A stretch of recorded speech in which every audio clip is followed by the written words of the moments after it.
Okay. Alright, let's share this thing. How do I share it again? Oh, here we go. I really should be doing this prior to,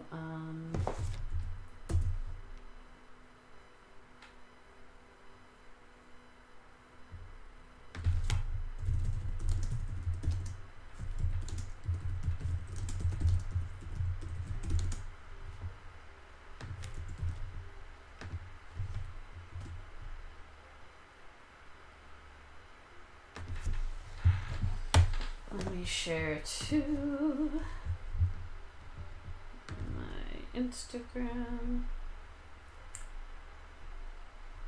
I just felt like going live again.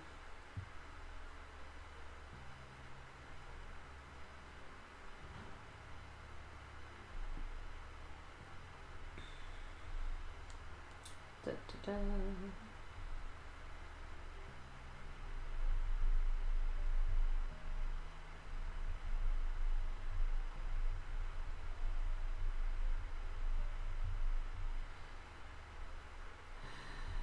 I forgot to copy it off of Facebook.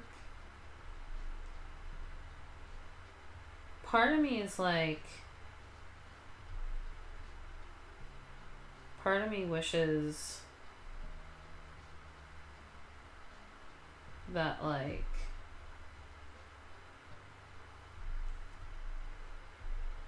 I had one of those softwares for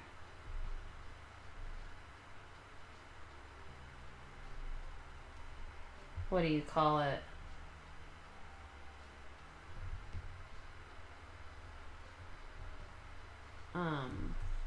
God, I'm not talking.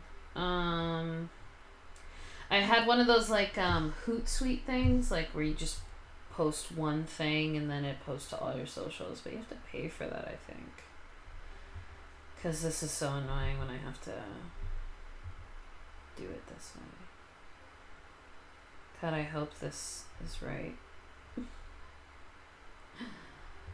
Can I try it? Can I?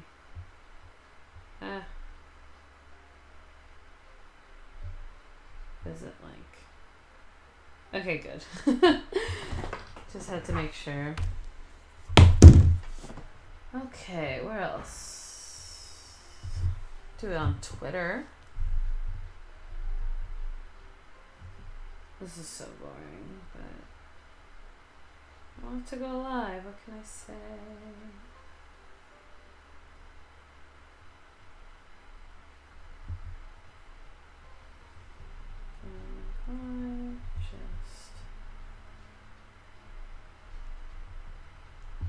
Just chatting and drawing. Boom. Post. I don't know if I should be posting these on LinkedIn, but at this point, I don't really care. I don't think anyone knows how to use that site, if I'm being honest. So I'm going to do whatever I want. Okay.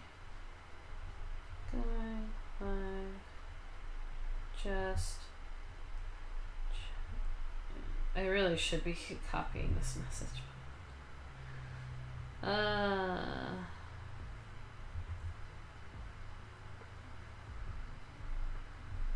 Oh my god.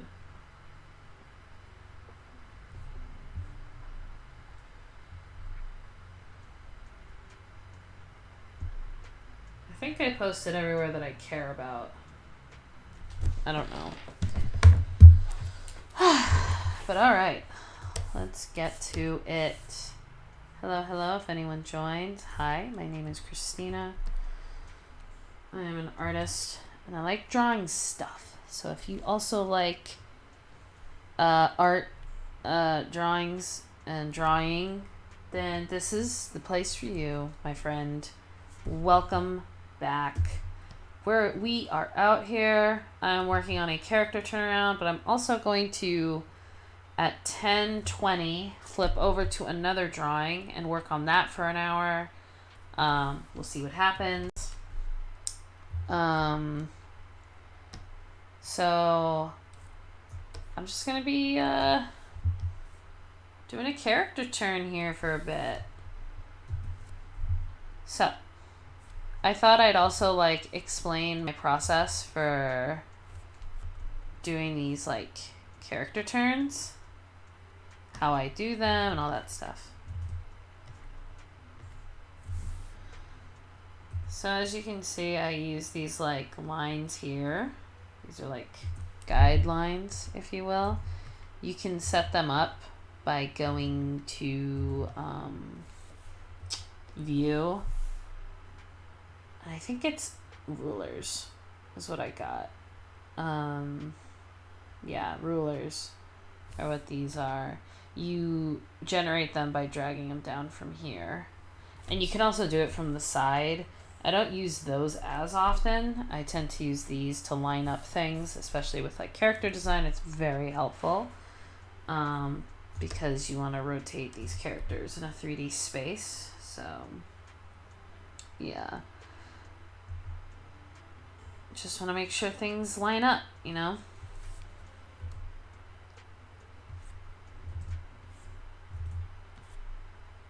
So like there. We'll go up to here.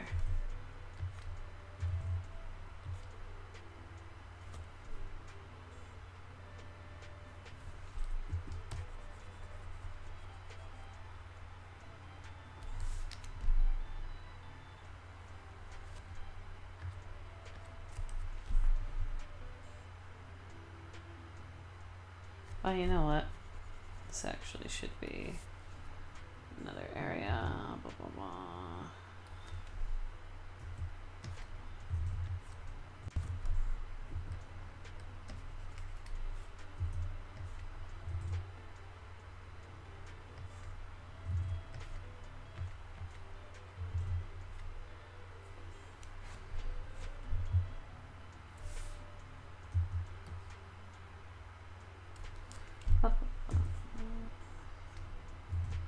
Okay, so it's a little too narrow for my taste, so I'm just gonna thicken it a bit.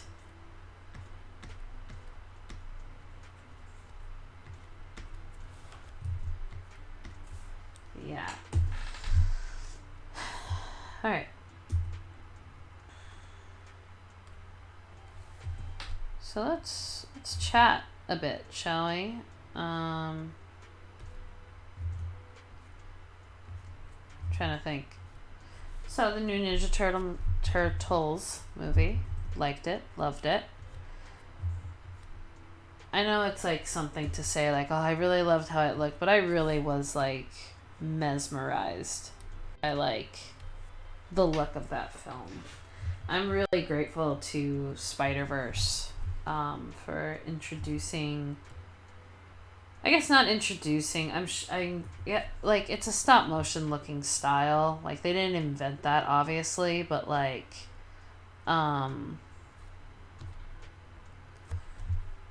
it's been really nice seeing this marriage between 2D sensibilities and like CG animation. Like I feel like there's this beautiful like understanding and love for each other.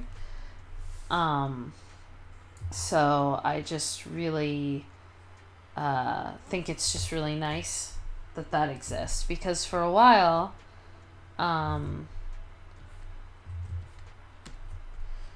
it felt like they were at odds with each other. Like I felt like there was a lot of like feelings of CG's gonna replace 2D and stuff like that, and like not a whole lot of like collaboration. It was more of like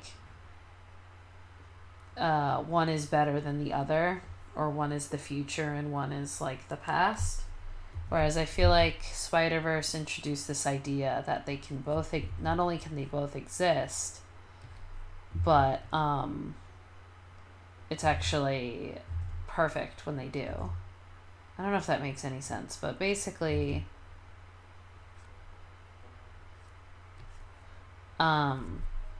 Spider-Verse introduced this idea that they can work together and make something beautiful. And now a couple movies have followed under that style. Puss in Boots kind of played with it a bit. And I'm not talking about how it looks like Spider-Verse. I'm not talking about things like, that show on Netflix. What was it called? The, like, Kid Cudi show. I don't want to call it that, but, like, I knew he was involved. I don't remember what it's called. I didn't see it. Not like that. Like, because that does look like Spider-Verse. Like, that I feel like is meant to look like Spider-Verse entirely. Not to say that I'm saying, like, oh, they ripped off Spider-Verse, but, like, I think they just, I don't know, they were going for that look. It was very clear what their influence was with that show, is all I'm saying. But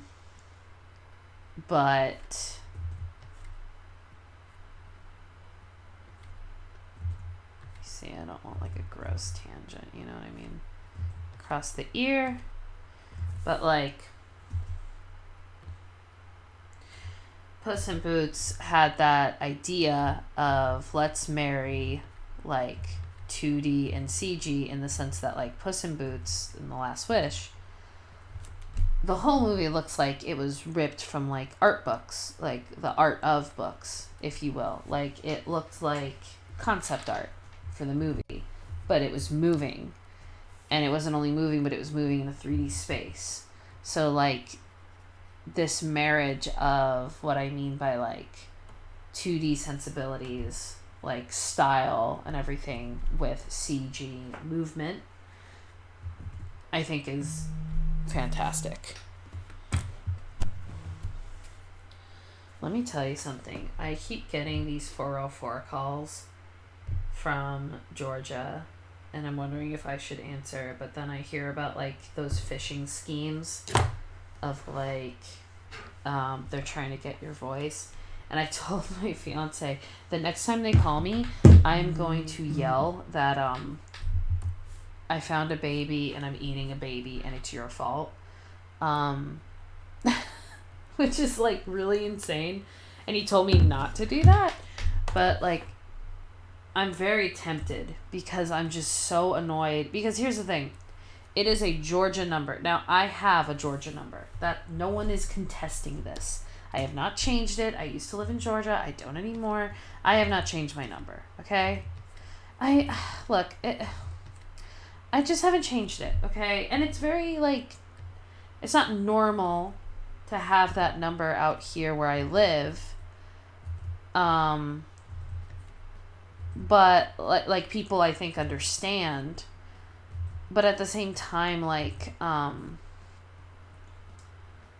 you know, it is kind of weird that I still have a Georgia number, I guess, considering how long it's been since I've lived in Georgia. But I've memorized it. I use it for everything. Like, I'm not about to stop using this freaking number. Okay, I keep getting these mixed up. What I should be doing is this one.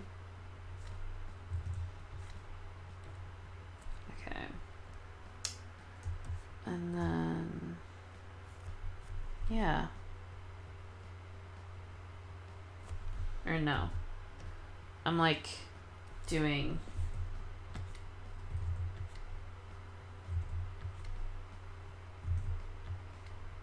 there we go. And then,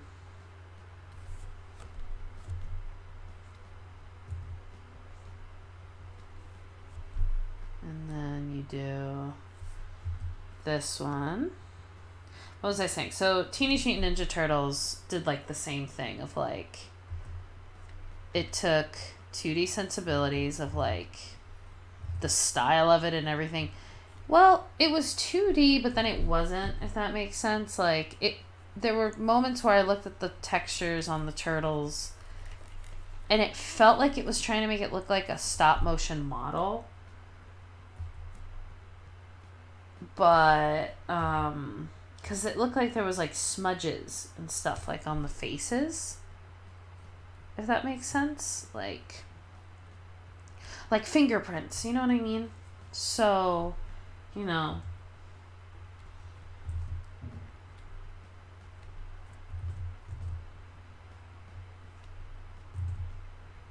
maybe a natural. It's really hard to have natural looking shapes when you're trying to like literally make it look like anatomically accurate, if that makes sense. Like I want this to look as natural as possible. But it's not easy. But then again, if it was easy, everyone would be doing it, wouldn't they? Let's see if we... I have a bad habit of giving people stupid hair is my biggest problem, I think. She has dumb hair. I don't know why I do this to myself. No! Don't draw on that layer. Okay.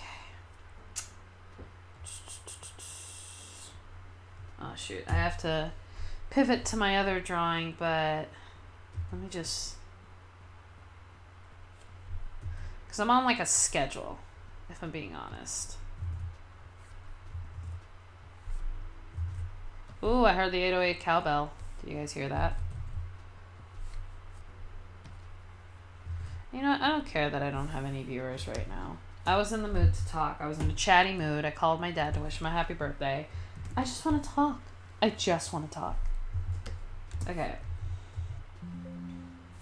Okay, I didn't ask you. This is what we're working with so far.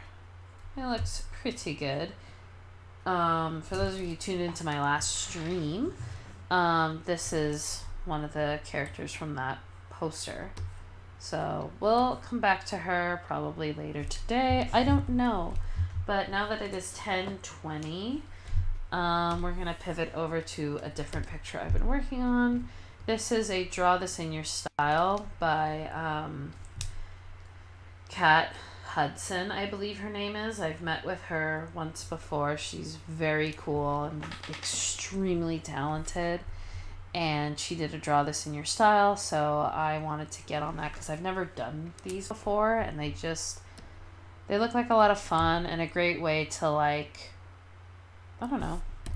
Sometimes you run out of steam when it comes to inspiration on what to draw, so these are really nice to, like, just give you something to draw.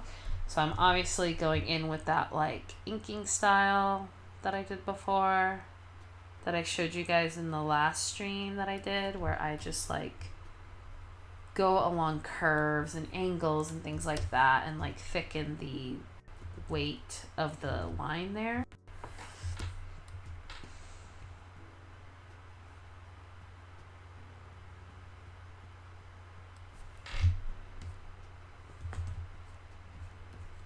But yeah.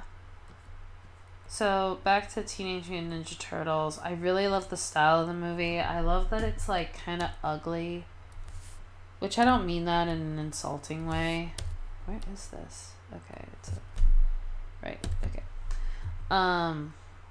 Like I love that it looks like that. I wish more things looked like that. Just not afraid to. Okay, I see. Okay. Just trying to remember because I don't name my layers. Sorry. I love the style of the film. The character designs are super creative, and I would love to be more like out there with my designs, especially like no spoilers, but there's a monster in the movie that like it's like a Katamari monster, if you know anything about Katamari. Like it's like if a living thing was a Katamari, you know what I mean? And like the way they came up with this design is just so cool. And like I love drawing cute. I love drawing like ugly as well. I'd want to be more out there with my designs.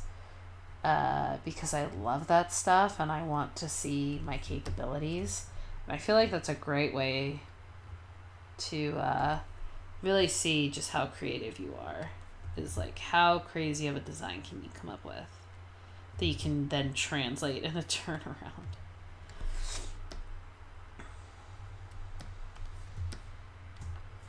Yeah, so I do this little like inking thing, like so. Looks very cute. And because I like to torture myself, the way that I color these things in is I use the lasso tool. This might be a little easier. It's a very like round shape. But I've been getting really into using the lasso tool to color things in because it's been making the whole process a lot easier.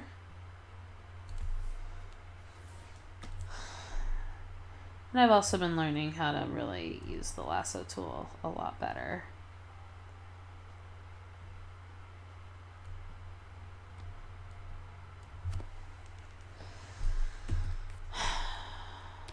And I could go in with the paint bucket.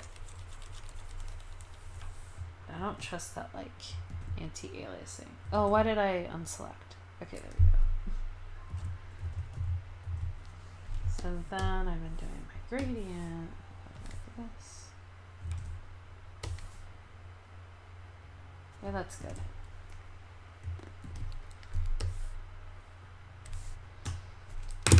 Just got a notification. I wonder if they left a voicemail. No, they didn't. I'm telling you, this stupid, and it's always a different 404 number. I'm telling you, every day. It has a different, okay, this is what it is. It's a different last 4 digits every day. Except once when it was the same 4 digits, last 4 digits. But it's the same 6 first digits. And then the last 4 digits of the number are always different. Except, oh my god, 3 times in a row it was the same one. Are they trying to call me from different what is this number? I feel like Googling it right now. Obviously you're not going to see that on screen, but I'm very curious. I'm just going to Google one of them. Oh my god, it's going to think it's a math problem.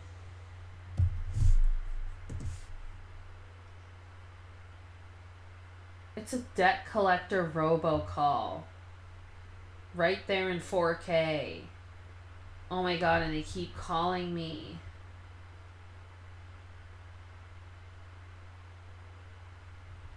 It's yeah, all of these. A loan call, debt collector. Ugh, it's always the same. So annoying. Hold on. I hope this isn't super loud because my water is right behind my microphone. So I hope that that wasn't horrible. Let's see here. Alright. I should actually get the picture up of the Draw This in Your Style. I actually started this yesterday and I really love how it's coming out. I think I'm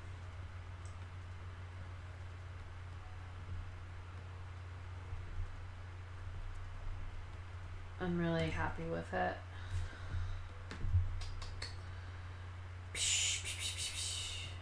Here we go. There it is. Okay. Oh, I'm really excited to share this, especially for her to see it, because like she's really cool and I want to get more into these, so I'm really like excited and like excuse me, and I just drink water. And like kind of honored that my first ever Draw This in Your Style is going to be for her, you know, like, because like she was really encouraging and stuff when I met with her. I was talking to my dad today because like I said, I wished him a happy birthday, and he was telling me about like pivoting and stuff if the job stuff isn't working with like trying to find creative work and stuff, and like totally think that's a valid piece of advice, is like pivoting. But then I had like this thought and I'm like, why am I so resistant to pivoting in my career? Because like, don't I value like making a lip? Oh my god, are you kidding? God. It's the only thing annoying about the lasso tool is I want to get it all in one shape. But maybe that's not realistic. Just do. Anyways.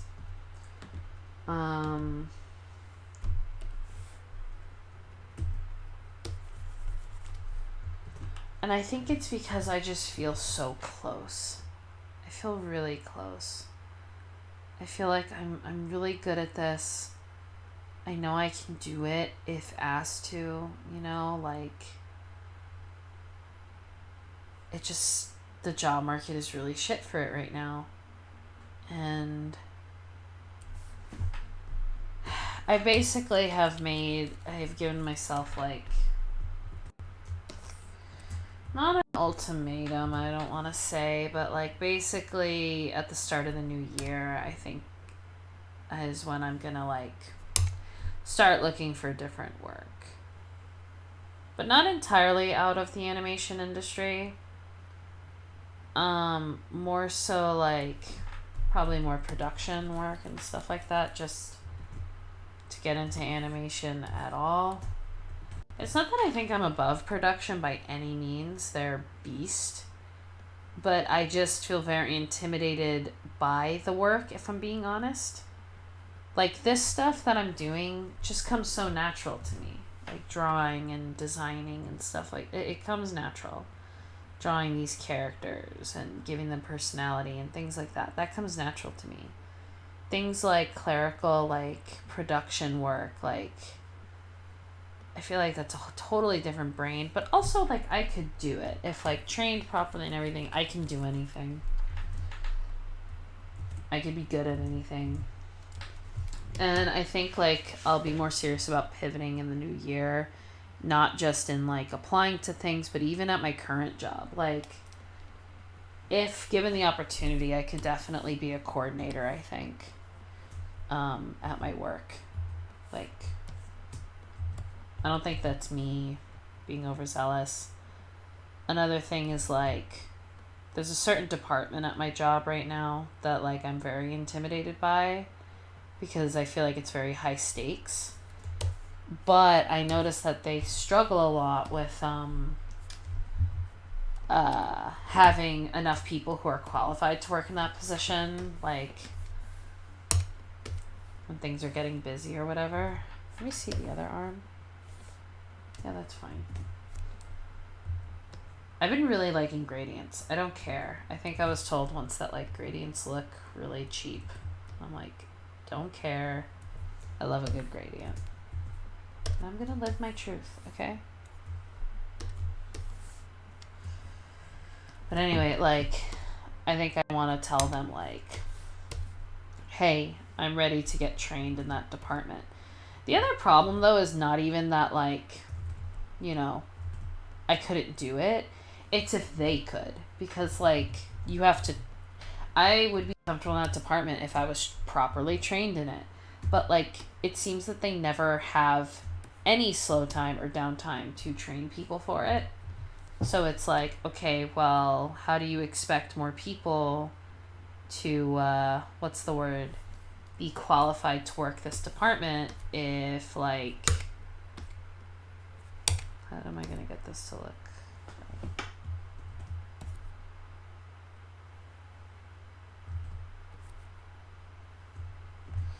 If like you guys supposedly never have time to like train people.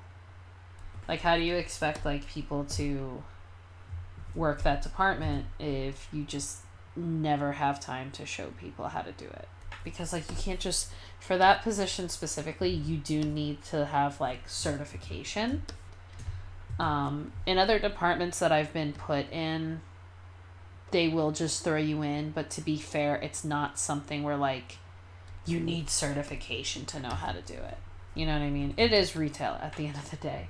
So like it's not a big deal.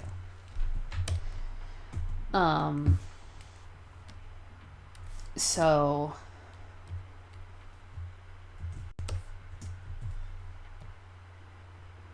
but I think I'm going to tell them, like, hey, I am totally open to being trained and certified to work this department. Just tell me what's up.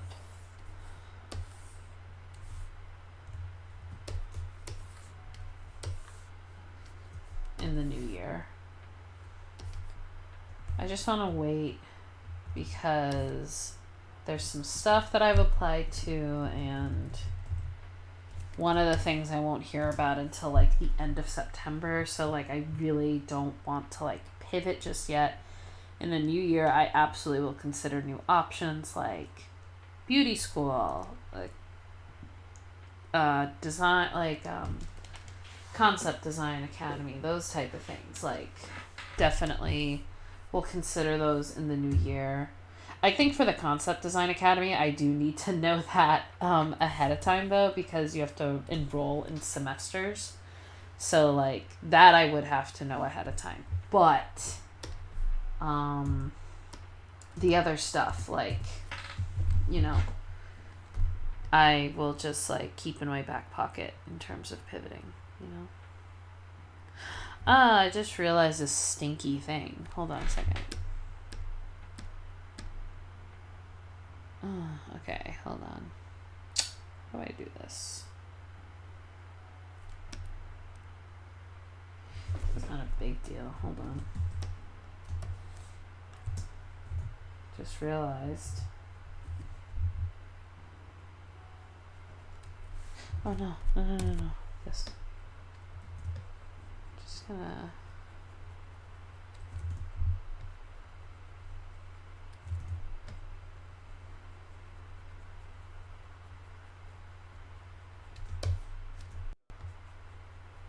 Alright, let me tell you.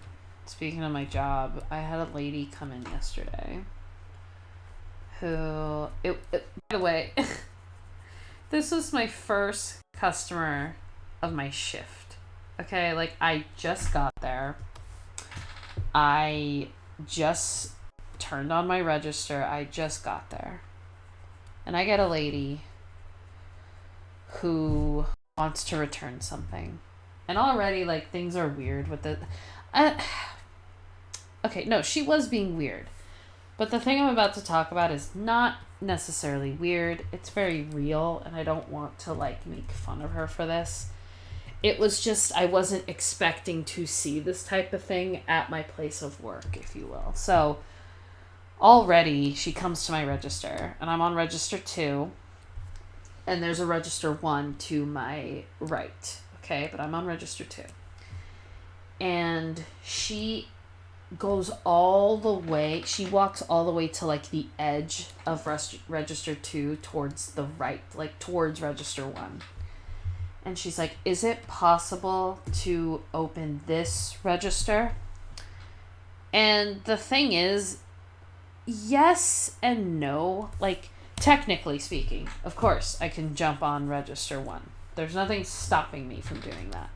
Except for the fact that when it comes to the registers at my work, they only want you on one at a time. I don't know if they're trying to, if it's something where they, in case there's like a mess up in change or something like that, they can pinpoint the possibility of who made the error. So they don't want you just getting on any random register. Like every time I come into work, I'm assigned a register. I was assigned register 2. So I'm on register 2. So like, you know, I tell her that no, I cannot.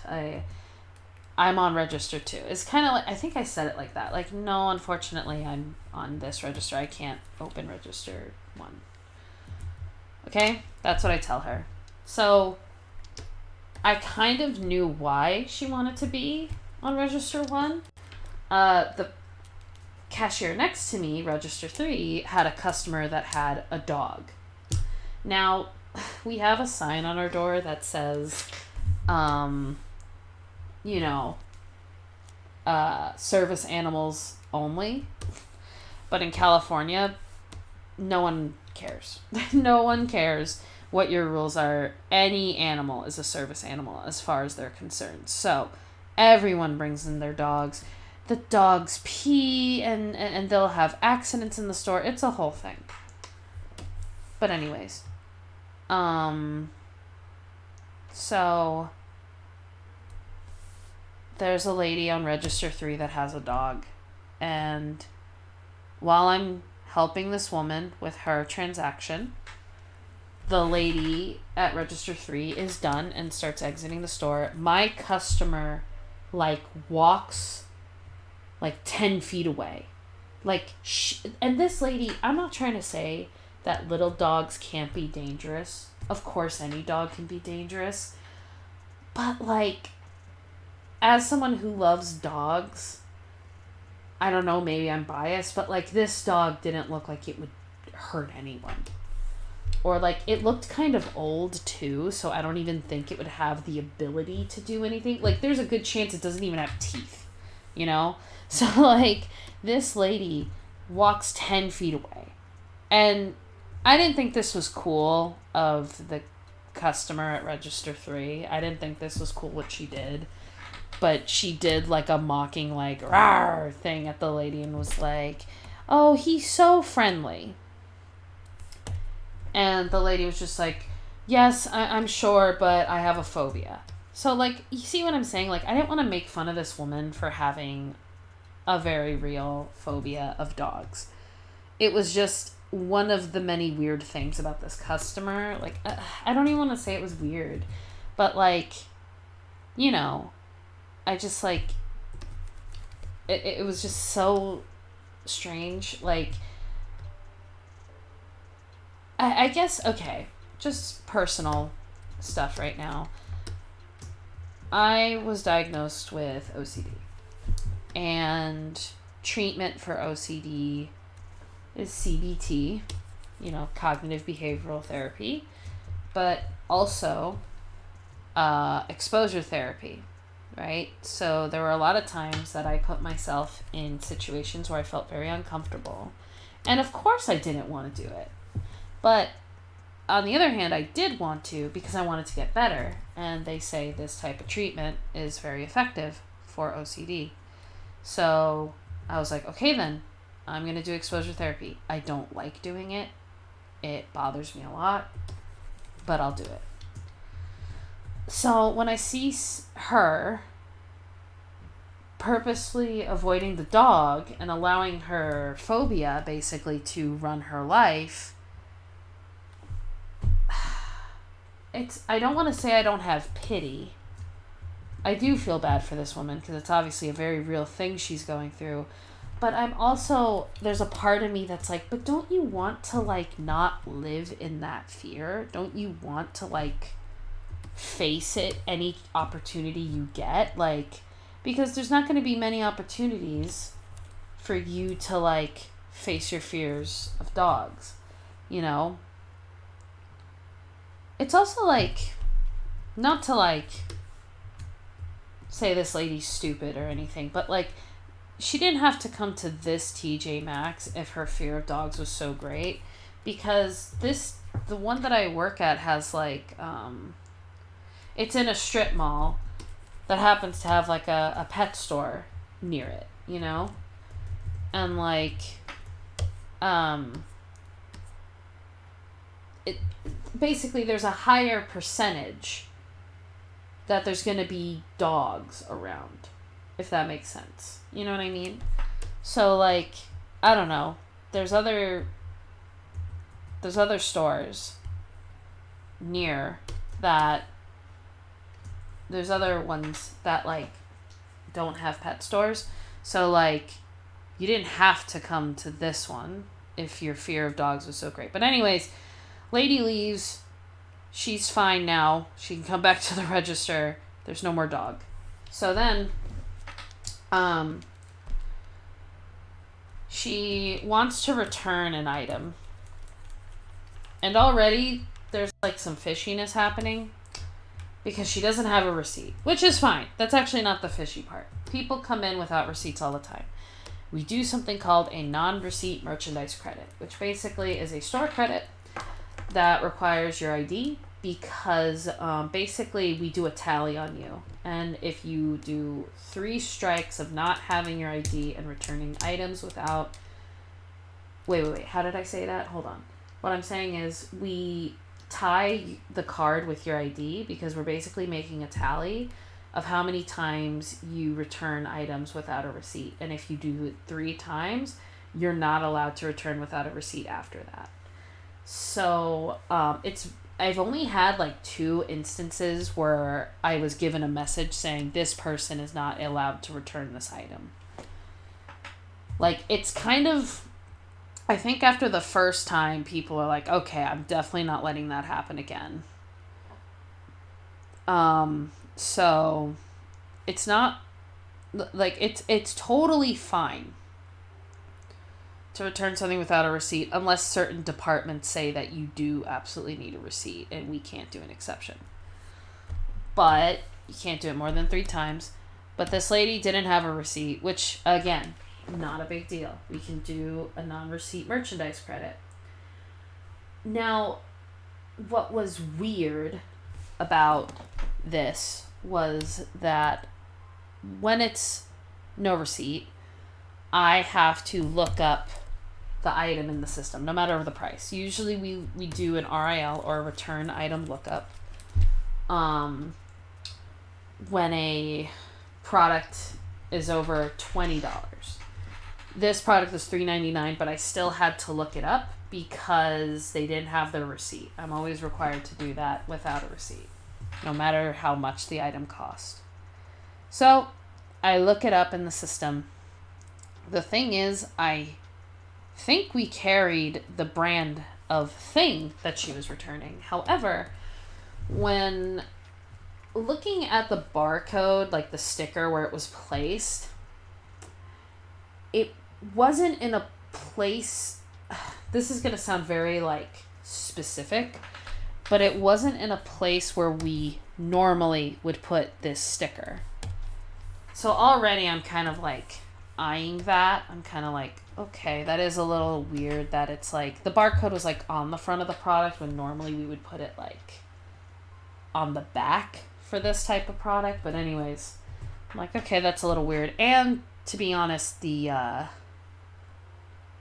sticker didn't look the most secure on the product, meaning there's a good chance that they put a different barcode on this product, which is weird because the number... So usually when people do that, when they swap tickets, it's usually to make something, like if they're going to return it, it's usually to make something that was cheaper, a bigger return. Like basically, like maybe they bought the shirt originally for like $9.99 and they swap a ticket and put a ticket on there that's $19.99. You know what I mean? But the sticker that was on there was $3.99. And honestly, the product they were returning, I feel like would have been in that range. $3.99. You know what I mean? So here's what happens, right? She tries to return the product. She does not have the receipt. The sticker looks weird, but I RIL it and everything. And basically, I had to show my manager because I really wasn't sure.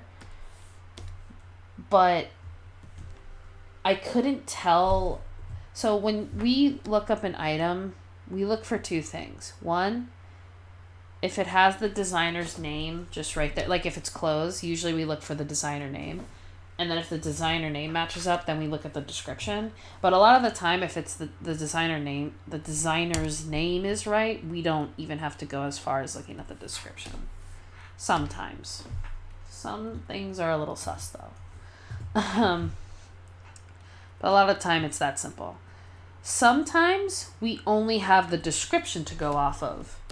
So this product had... Like, okay, for instance... Sometimes we only have the description to go off of because the designer name or whatever that's attached to it doesn't match. So, for instance, what's an example? I think like a Calvin Klein Hold on, I need to drink some water. I've been talking for a while there. My throat was getting itchy. Something like Calvin Klein will not come up as Calvin Klein as the designer. It's like a different name usually. But the description, like it'll say like, let's say that the Calvin Klein name is like Ann Fabrics. Let's just say that Calvin Klein always comes up as Ann Fabrics Limited LLC. But the description says like black tank top with black tank top with ruffle sleeves or something. Then I look at the product. If that matches the description, then okay, yeah, we can return it. This product came up with a different manufacturer name, which didn't stun me. I was like, that happens sometimes. Let me look at the description. Now, sometimes our descriptions aren't full words. Sometimes they're like abbreviated. So black will be BLK. You know what I'm saying? So the description for this one was like, I could not understand what it was saying. It was like BRD, TRMR, something. And I was like, what the hell is this? So I show my manager and we're trying to decipher this description. Because, by the way, what she was returning was like a face cream or something, you know? And so I show my manager, I'm like, what could this be? Does that mean tomorrow or something? Like, it's a cream that, like, will make your wrinkles go away by tomorrow? I don't know. And she says, I think it's trimmer. And then when I saw the BRD, I was like, oh, this is the price. This is for a beard trimmer. The tag I scanned. This is not for the skincare. So I told the lady, hey, so... Oh, are we good?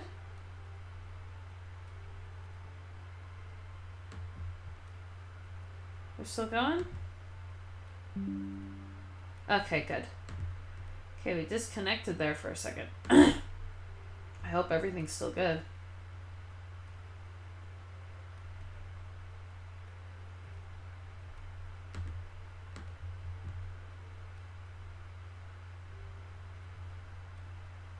Okay, are we back? Hold on. I gotta make sure that we're back. Because it said we got disconnected. I just want to do something to see.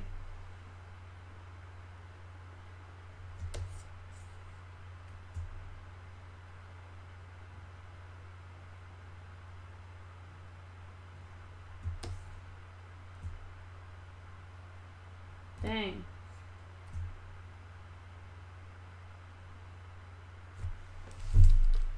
Are we live?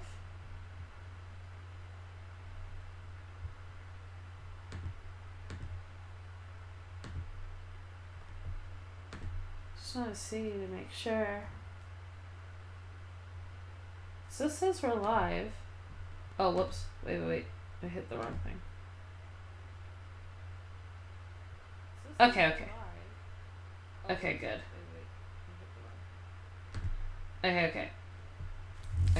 Okay, so back to my story. So then she says, this I found very interesting because normally customers do not, how do I put it? They don't typically know our lingo that we use among other coworkers. So something like swap tickets is something that we'll say, like, oh, I think the customer tried to swap tickets, right? We don't usually use that language around our customers. And so when I said it doesn't match the product description, like this tag was for a different product. And she was like, so how is that my fault or whatever? And I was like, well, if you had the receipt, I would be able to, match it up or whatever. And she was like, are you saying that I swapped tickets? Is what she said. And I was like, I did not say you swapped tickets. I'm simply telling you that if this ticket does not match the product description, I cannot return it. That's all. And then she she was going to buy something, right? Like, she was going to do, like, an exchange. She was going to buy hair clips. She takes back her skin cream and just walks away. Like, about to leave. Like, she was leaving. And I was like, okay. So then I start walking away to put the Digi, which is the little contraption we use to, like, look up, to do RAL and stuff. Like, it's our little, it's like an iPhone thing, you know? That we use to look up items in our system. And as I'm walking away, she comes back and says, I have a question. And so I turn around and I go, yes? And she's like, why does it fall on the customer if the tickets are switched and everything like that? You know, that's not my fault. And I'm like, basically I was like, I never said it was your fault.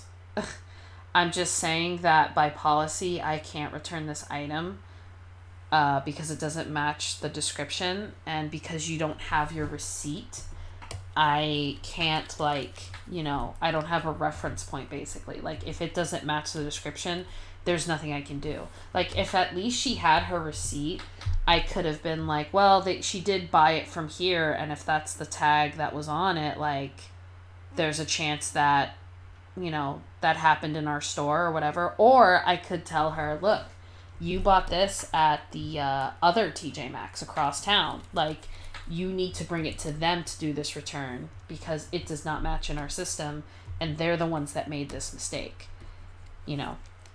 But she didn't have her receipt, so I had no reference point for her. So because of that, I had to tell her, look, I can't return this item because it doesn't match in our system and you do not have a receipt for it. So there's nothing I can do, really. So then what did she do? I forget. What did she do after that? Then she asked me what the product was. Like, what did it come up as? And I explained way too long because this lady just was not getting it. Like, she was like, I kept telling her, oh, it's a beard trimmer. It came up as a beard trimmer. And I was like, that's a thing you use, like, that men use to, like, shape their beards and stuff. Like, it's not like a full razor. It's a beard like, okay, have you ever tried to explain something that's self-explanatory and you realize that, like, the description or the title of something should be enough to describe this product or thing to someone, and you're, like, struggling? You're like, it's a beard trimmer. Like, it's in the name of what it does and what it is. What do you want from me? So I don't know. She was just like, I've never had it be easier than that, if I'm being honest. I think I handled myself really well.